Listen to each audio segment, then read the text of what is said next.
नमस्कार, मैं डॉली और एनसी न्यूज में आपका स्वागत है। खबरों के विस्तार से पहले एक झलक डालते हैं आज की सुर्खियों पर। डबल मर्डर से शहर में फैली दहशत। ग्वालियर विकास समिति की ली सदस्यता। बदमाशों को पकड़ने पुलिस ने सारी रात की सर्चिंग।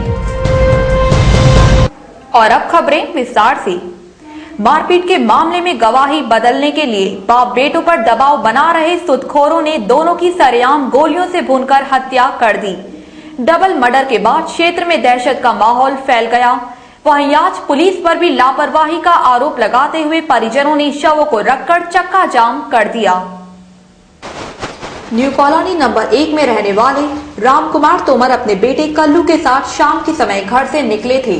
जैसे ही रामकुमार तोमर व उनका बेटा कल्लू चंद कदम की दूरी पर पहुंचे, तभी पहले से घात लगाए बैठे हथियारबंद बदमाशों ने पिता पुत्र को देखते ही उन पर ताबड़तोड़ फायरिंग शुरू कर दी। फायरिंग में पिता की मौके पर ही मौत हो गई, जबकि कल्लू को पड़ोसी घायल अवस्था में अस्पताल लेकर पहुंचे, जहां डॉक्टरों ने उसे मृत घोषित कर दिया। घटना की सूचना मिलते ही पुलिस प्रशासन तत्काल मौके पर पहुंच गया, लेकिन तब तक आरोपी वहां से फरार हो चुके थे। पुलिस ने घटना स्थल का निरीक्षण करने के बाद वारदात में रामकुमार के पड़ोसी रविंद्र सिंह कुशवाहा, शिवम, राहुल, रानू, रॉबिन व एक अन्य के खिलाफ मामला दर्ज कर इनाम घोषित कर दिया है। बताया गया है कि रविंद्र का रामकुमार की पत्नी की 13वीं में किसी से विवाद हो गया था, जिसमें रामकुमार व उसका बेटा गवाही देने वाले थे, लेकिन रविंद्र सुदखोरी के काम के चलते दोनों पर लगातार गवाही न देने का दबाव बना रहा था।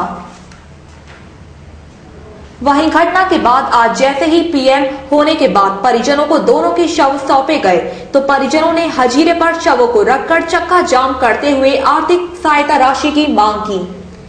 साथ ही पुलिस पर आरोप लगाया कि यदि पुलिस प्रशासन पहले हुई मारपीट की वारदात में रिपोर्ट दर्ज कर बदमाशों को पकड़ लेता तो शायद आज दोनों जिंदा होते।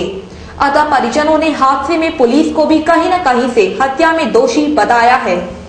वहीं चक्का जाम की खबर मिलते ही पुलिस प्रशासन भी मौके पर पहुंच गया तथा परिजनों को आश्वासन देकर रास्ता खुलवाया।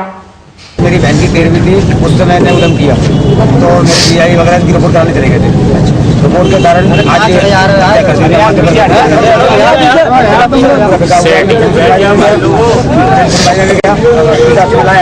मिला, पीआई से मिला, मैं सारे लोगों से मिल सबसे चक्कर लगा परेशान हो गया। आदम बना दी, आदम के बाद आगे कोई कार्रवाई नहीं हुई है। मतलब ये है कि अगर पहले पुलिस कार्रवाई मतलब और अगर पहले कार्रवाई होती थी तो थोड़ी होती। ये पुलिस बोलो, अरे एक को बोलेंगे यार।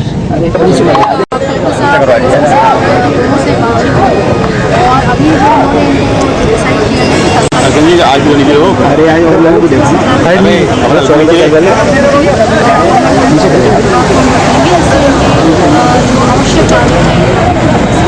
इसके साथ ही और साथ में इनकी 3 मांग की है।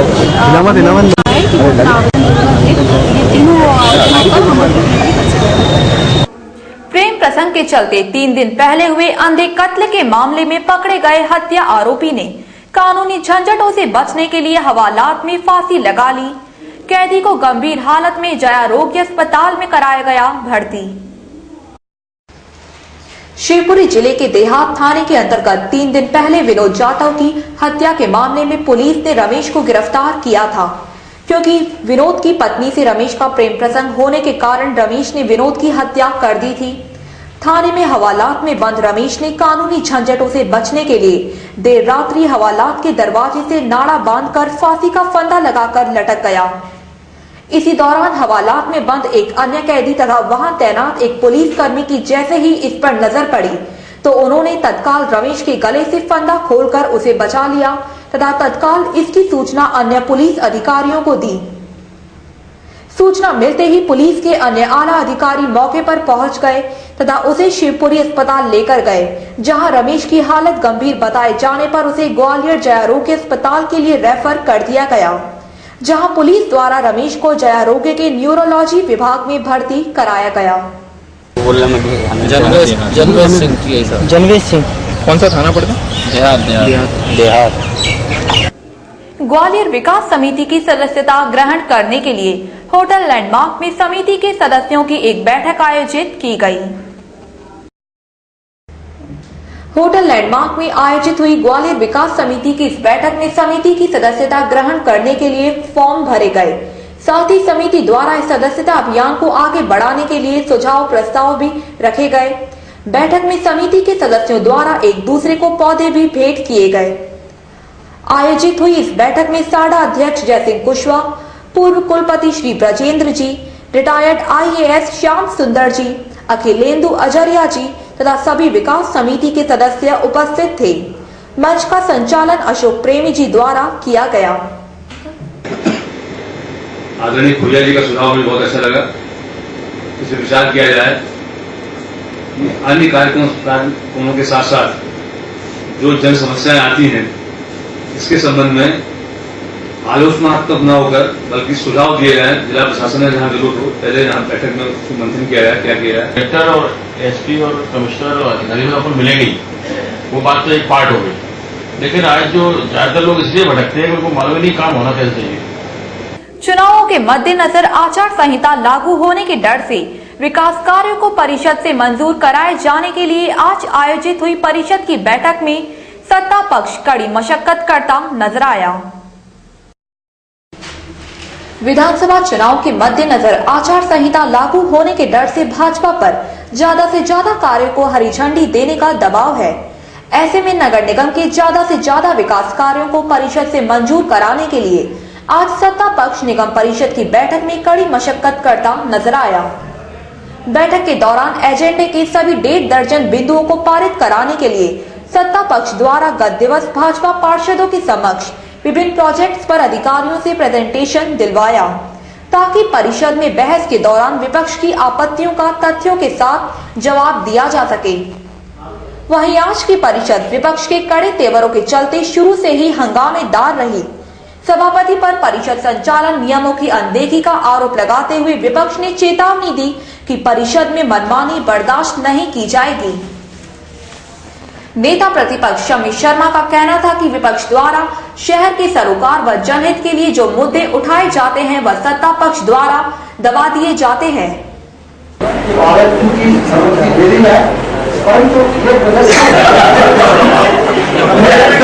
बहुत अच्छे प्रस्ताव करना चाहूंगा यहाँ जो माननीय अभी देवेंद्र जी ने कहा कि जितने एरिया पर निर्माण हो रहा है उतने का ही पैसा दे, लेकिन ये होगा वही जो शासन के नियमों के अनुसार होगा। ये बात ठहराव में लिखी जाएगी जिस आधार पर रोडशीट आगे बढ़ेगी, जिनको जानी है उनके पास कि हमारे साथ आप लेन देन का ये स्वरूप तय करें। बाकी RFQ में कंडीशन थोड़ी रहेगी। शहर में लगातार बढ़ रही आपराधिक घटनाएं इस बात का सबूत है कि पुलिस प्रशासन द्वारा लगातार सर्चिंग अभियान तथा चलाए जा रहे अन्य अभियान इन सब के सामने निष्क्रिय साबित हो रहे हैं। लुटेरों व स्नैचरों से हलाकन हो रहे पुलिस अधिकारियों ने कल रात लगातार घटी 2 लूट की वारदातों के बाद आधी रात तक की सर्चिंग। देखिए हमारे संवाददाता ललित सांगी व कैमरामैन संजय चंदेल की एक्सक्लूसिव रिपोर्ट। शहर में अपराध किस तरह से पुलिस प्रशासन पर भारी है यह सिर्फ पता लगाया जा सकता है कल रात 15 मिनट के अंतराल में घटी 2 बाला लूटने की वारदातों से। पहली वारदात देर रात्रि थाटीपुर क्षेत्र में तथा दूसरी सिटी सेंटर में होटल सेंट्रल पार्क के सामने घटी। कंपू क्षेत्र में रहने वाली अभिलाषा अग्रवाल कल देर रात्रि अपने पति कौशल अग्रवाल के साथ मुरार स्थित ग्रोवर हॉस्पिटल में अपने किसी रिश्तेदार से मिलकर घर लौट रही थी। वह रपटा पुलिया के पास से गुजर रही थी कि तभी पीछे से आए बाइक पर सवार एक युवक ने कान पर झपट्टा मारकर उनका बाला लूट लिया। दंपति ने तत्काल थाटीपुर थाने में मामला दर्ज कराया। इस मामले के बाद पुलिस कुछ हरकत में आती कि उससे पहले ही बाइक सवार बदमाशों ने होटल सेंट्रल पार्क के पास एक्टिवा पर अपनी बेटी के साथ जा रहे कल्पना शर्मा के कान पर झपट्टा मारकर बाला लूटने की दूसरी वारदात को अंजाम दे डाला। मात्र 15 मिनट के अंतराल में हुई बाला लूटने की ताबड़तोड़ वारदातों ने पुलिस प्रशासन को हिलाकर रख दिया।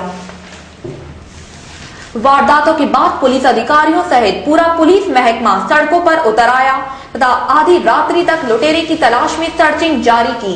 वहीं एएसपी, सीएसपी ने भी घटनास्थल पर पहुंचकर निरीक्षण किया।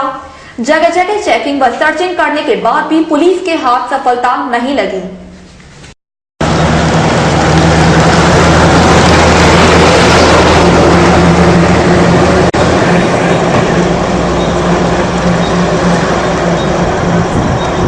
नहीं बहुत एक ही जल्दी मिल रहा है, जल्दी मिल रहा है।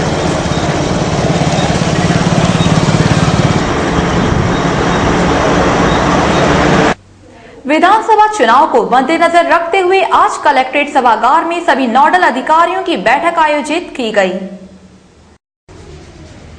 कलेक्ट्रेट सभागार में विधानसभा चुनाव के लिए आयोजित हुई नोडल अधिकारियों की इस बैठक में कलेक्टर एवं जिला निर्वाचन अधिकारियों ने निर्देश देते हुए कहा कि आगामी विधानसभा चुनाव में सभी नोडल अधिकारी यह ध्यान रखें कि कोई भी राजनीतिक दल आचार संहिता का उल्लंघन न कर सके। साथ ही उन्होंने यह भी कहा कि विधानसभा चुनाव के लिए चुनाव आयोग से जो गाइडलाइन आई है उसका पालन सुनिश्चित कराना नोडल अधिकारियों का कर्तव्य है। इस दौरान कलेक्टर पी नरहरि ने भी सभी नोडल अधिकारियों को कहा कि विधानसभा चुनाव सुनिश्चित ढंग से हो, इस बात का पूरा ध्यान रखा जाए।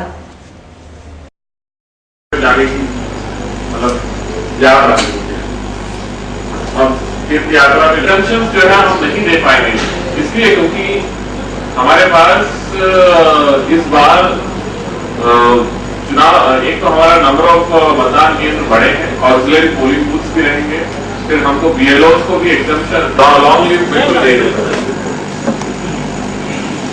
हाँ, उदय उपेंद्र भिड़े साइड से चालक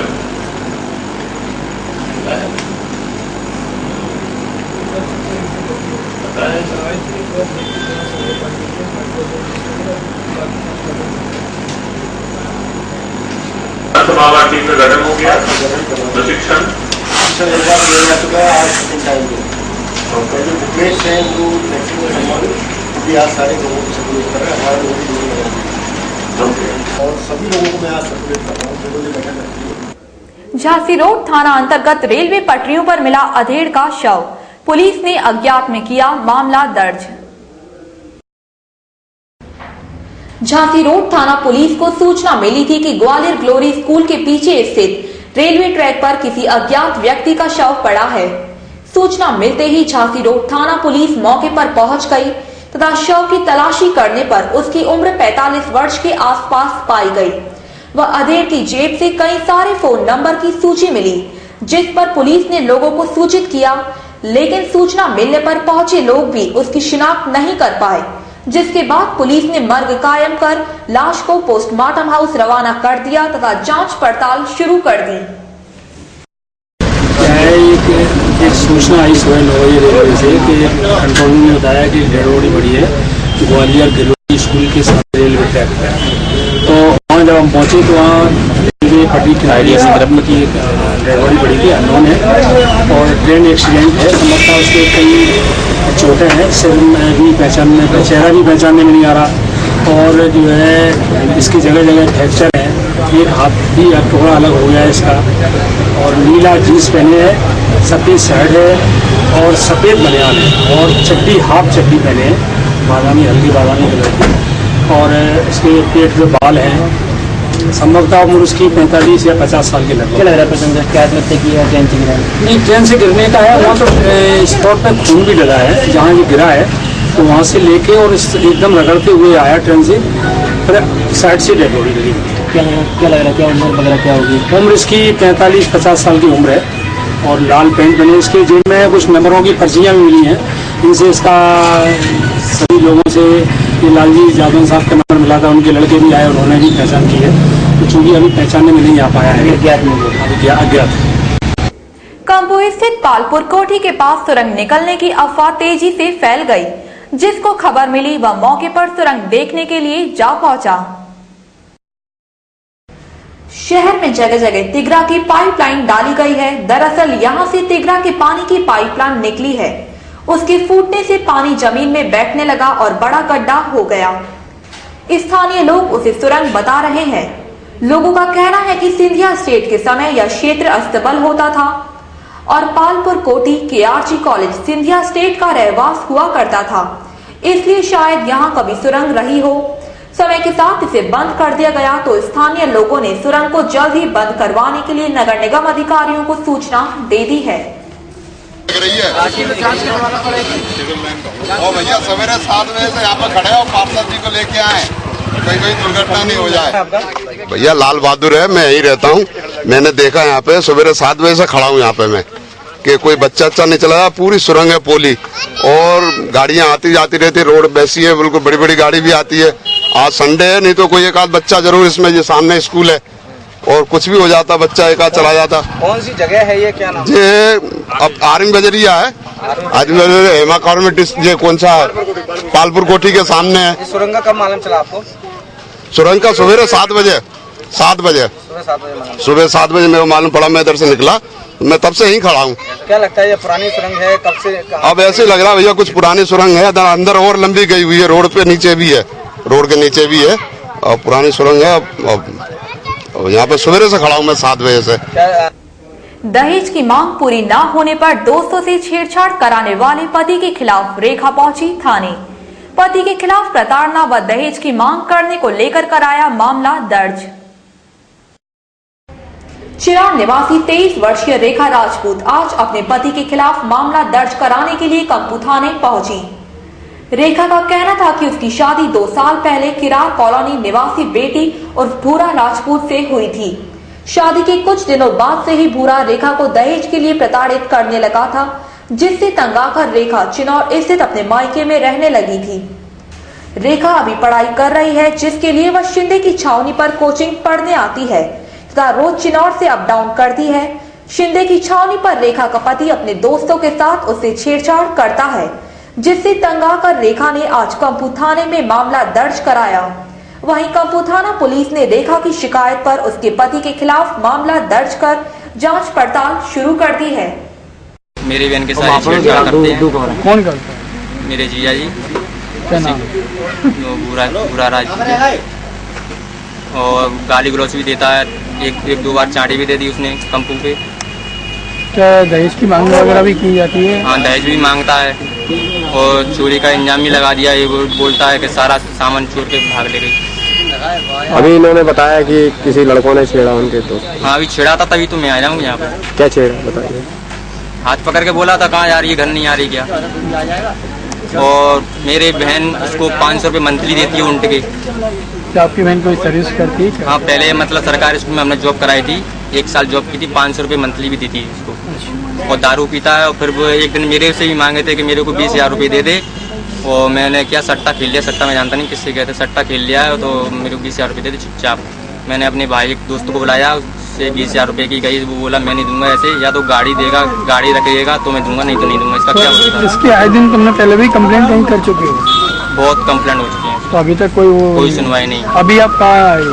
अभी हम कंपू थाने आए। तो क्या पुलिस ने मामला कायम किया है? अभी तक तो नहीं किया। चोरी करके दोस्तों के शौक किए पूरे और नाम पड़ गया एटीएम।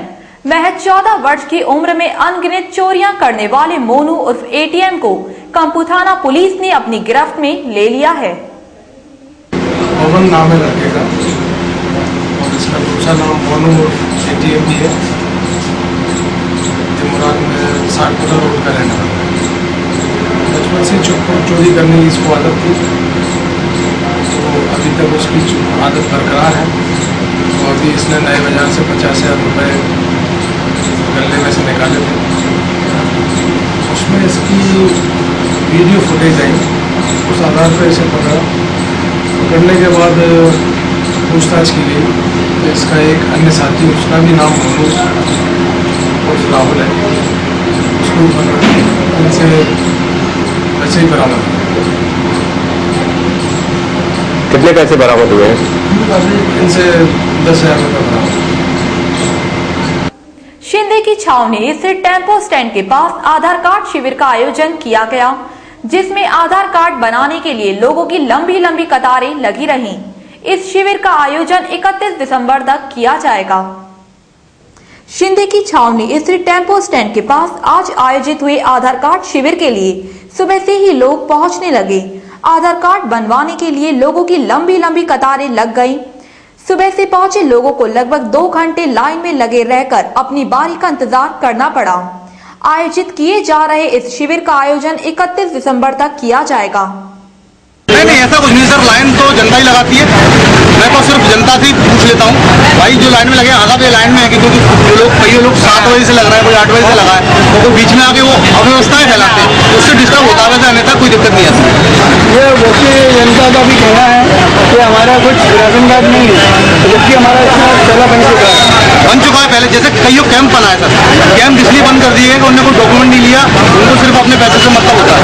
इनरोलमेंट करो, अपना पैसा बनाओ, खत्म। डॉक्यूमेंट एक आईडी प्रूफ, एक एड्रेस प्रूफ की जरूरत पड़ती है। और अंत में एक नजर डालते हैं आज की सुर्खियों पर। डबल मर्डर से शहर में फैली दहशत। ग्वालियर विकास समिति की ली सदस्यता। बदमाशों को पकड़ने पुलिस ने सारी रात की सर्चिंग। आज के समाचार अब यहीं समाप्त होते हैं। कल फिर मिलेंगे नई खबरों के साथ। तब तक के लिए नमस्कार।